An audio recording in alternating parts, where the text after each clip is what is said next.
642 642 عیسوی کے اندر اللہ کے نبی صلی اللہ علیہ وسلم نے سب سے پہلے قربانی کی. اس کا مختصر ایک واقعہ یہ ہے کہ اس وقت مدینہ منورہ کے اندر لوگ 2 دن جشن مناتے، تو اللہ کے نبی صلی اللہ علیہ وسلم نے اعلان فرمایا کہ اللہ تعالیٰ کی طرف سے تمہارے لیے 2 دن متعین ہے، ایک عید الفطر اور ایک عید الاضحیٰ. عید الفطر وہ تو جو رمضان کے بعد ہوتا ہے، اور عید الاضحیٰ جو ہمارے قریب آ رہا ہے. تو اس کے اندر خون بہانا ہے، تو یہ سنت ابراہیمی کی طرف اسے منسوب کرتے اللہ نے ارشاد فرمایا ہے کہ یہ تمہارے ابراہیم علیہ السلام کی سنت ہے. تو آپ صلی اللہ علیہ وسلم نے 2 ہجری کے اندر اس طرح کا قربانی کی. جی پہلے جو کیے وہ سن ہجری 2 میں کیے ہیں. 2 کس جانور کی قربانی افضل ہے جی مولانا؟ جانوروں میں سب سے افضل قربانی اس جانور کی ہے جو زیادہ فربا، موٹا، تازہ، جس کے اندر سب سے زیادہ گوشت ہو، اس جانور کی قربانی کرنا افضل ہے. اچھا جی. جانور کی عمر کتنی ہونا چاہیے؟ جانوروں میں اگر چھوٹا جانور ہے جیسے بکری وغیرہ ہے تو اس کا 1 سال ہونا ضروری ہے. بکری کا 1 سال ہونا ضروری ہے. 1 سال ختم ہو کر دوسرے سال میں داخل ہونا. اگر 1 سال سے 1 دن بھی کم ہے تو اس کی قربانی درست نہیں ہے. 1 سال مکمل ہو کر دوسرے سال میں داخل ہونا تبھی. لیکن اگر مینڈا ہے، مینڈا جی، لیکن اتنا موٹا فربا تازہ ہے، 8 مہینے کا ہے لیکن 1 سال کا، دکھنے میں ایسا لگتا ہے کہ 1 سال کا ہے، تو اس کی بھی قربانی کر سکتے ہیں. اچھا. دوسرا جیسے بھینس وغیرہ ہے یا اس کی جنس سے ہے تو اس کے لیے 2 سال مکمل ہونا ضروری ہے. جی 2 سال ختم ہو کر تیسرے سال میں داخل ہونا. اگر 1 دن بھی کم ہے تبھی قربانی درست نہیں. اور اسی طرح بڑا جانور، سب سے بڑا جانور جیسے اونٹ ہے تو اس کے لیے 5 سال ہونا ضروری ہے. 5 سال ختم ہو کر 6 سال میں داخل ہونا. اچھا جی. اچھا.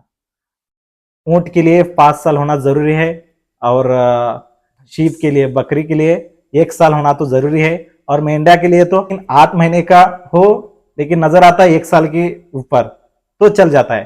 تو اس طرح ہمارے مولانا نے بتائی ہے، تو آپ سب اسی پر عمل کیجئے. ٹھیک ہے. اور دوسرے سال پر چلتے ہیں. جی مولانا، ایک آدمی باہر ملک میں ہے، کیا وہ وہاں سے قربانی کر سکتا ہے؟ جی کر سکتا ہے. قربانی کے لیے آدمی کا سامنے موجود ہونا ضروری نہیں ہے. جی.